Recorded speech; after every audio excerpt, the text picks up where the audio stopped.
Hello guys and welcome to other client-side attacks. This time I'm going to show you another example of Adobe PDF files attacks. In this case I'm going to use an attack that delivers a Metasploit payload into an existing PDF file.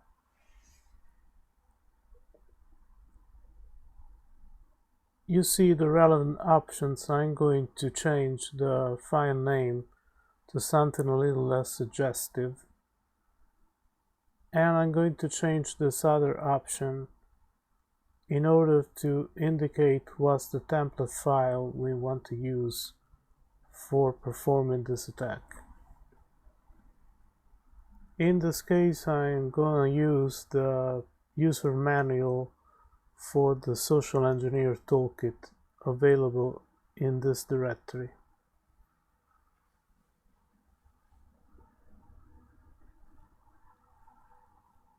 With that being done, we need to attach a payload to this exploit, and we're going to use the familiar Windows reverse TCP.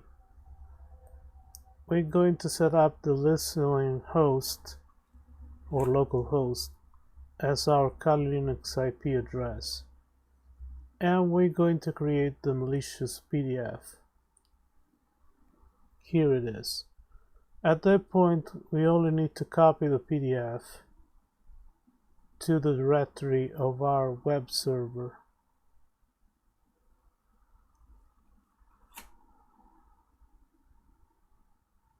This way.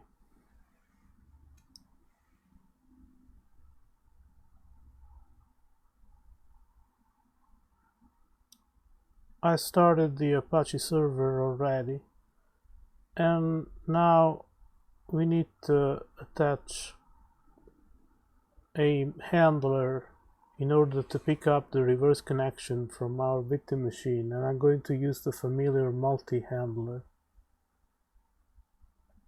I don't know why there's a typo.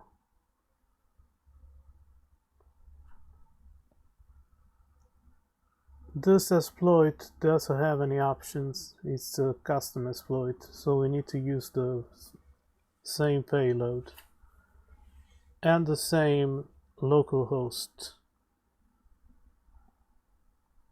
which is the IP address of our Kali machine. Now we go to the other end and we're going to download this infected PDF and launch the exploit at the same time.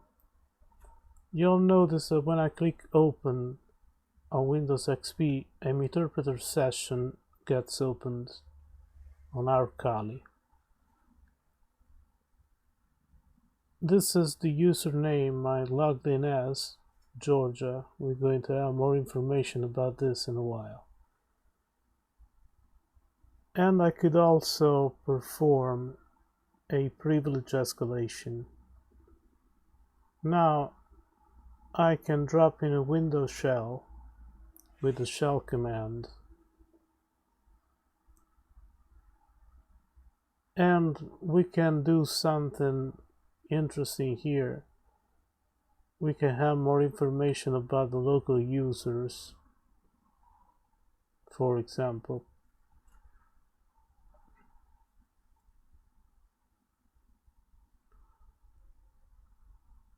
First of all, let me go back to the root directory.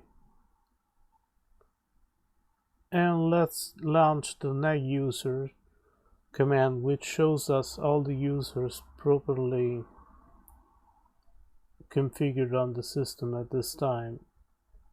And we see that Georgia belongs to the system administrator group. Now I'm going to add another user. Sorry for the typo. Pretty hilarious, but totally unintentional, I swear.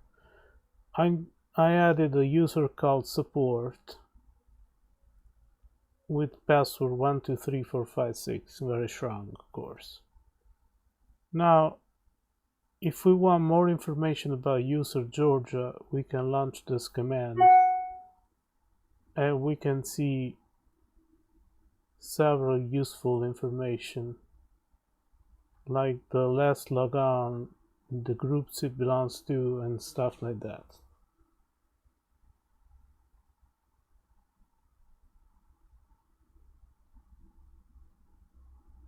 Now, going to the control panel users on the victim machine, we notice that we already have this user support, which we created through command line. You see that our command was actually successful, as the output of the command showed.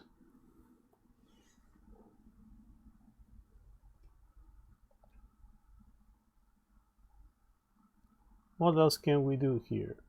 Well, several stuff. We can also view the existing local groups. You see we have administrator, and more importantly we have remote desktop users, which we can also exploit to have access to the system.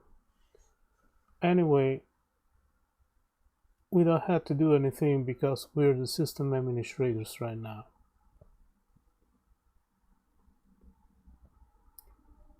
One thing that might be useful is understanding what's the process we're currently using to exploit the system. Now, if we search this process ID, or PID in short, with the ps command, we see that it matches the user manual.pdf file.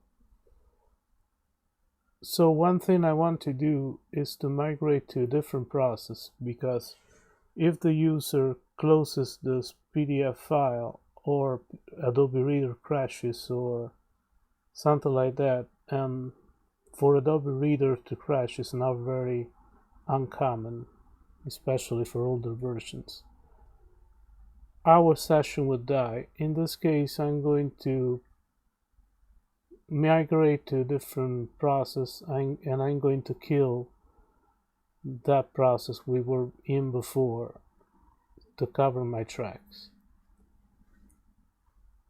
I can also dump the password hashes.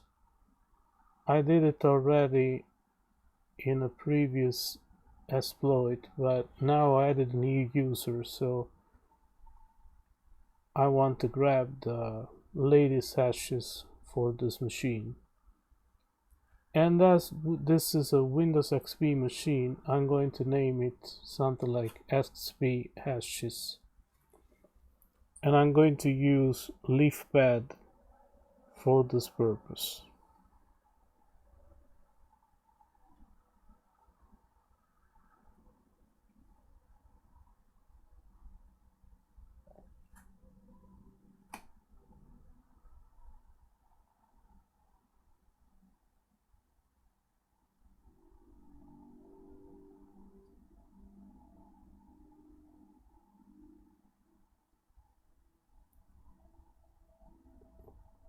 Looks like I already have a file called this way on my desktop. So I need to change the name of the file and rename it to something different. As this is the latest password dump, I'm gonna call them xpashes underscore latest, but as a matter of fact I misspelled the name, so I have to rename it. I can't stand it, sorry. And anyway, that's all for this type of attack. I'm going to continue showing you other client-side attacks, so stay tuned.